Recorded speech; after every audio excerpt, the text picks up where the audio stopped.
Hi, everyone. This is Dave Daughton with School Administrators of Iowa as the Government Relations Director. Wanted to give you an update on some of the legislative information that we have.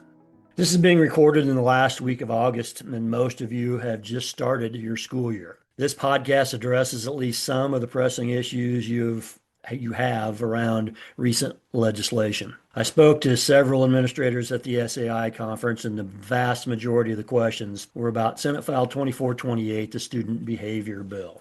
Matt Carver of SAI did an excellent job at the conference in presenting his analysis of that legislation. Also, last week, SAI partnered with IASB and ISEA with a town hall about that very bill.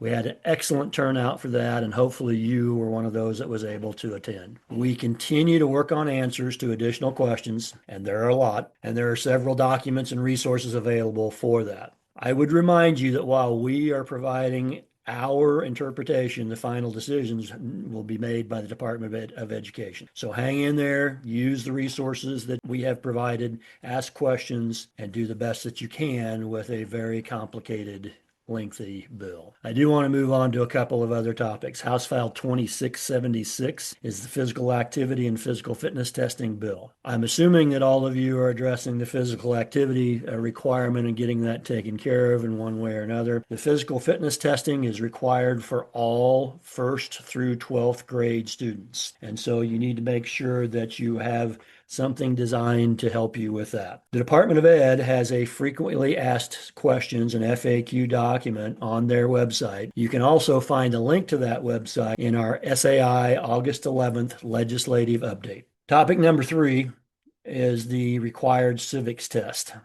That is Senate File 369. And of that required civics test, which by the way, you can find another FAQ on that particular bill on the DE website or in the same August 11th legislative update from SAI. You need to be reminded that during this upcoming school year, you're required to administer that civics test to all 9th through 12th grade students, including all senior year plus students. That document that I referenced earlier is very helpful and has links to several other documents that provide you with additional resources. And it's a really good document, so I really would encourage you to go look at that one. Hopefully, this information I'm presenting assists you in some of your thinking as you start the school year and work to try to comply with this new legislation. As always, feel free to contact us with questions. We'll do the best that we can in answering those. Again, thanks to all of you for all the work that you do for our kids. Take care.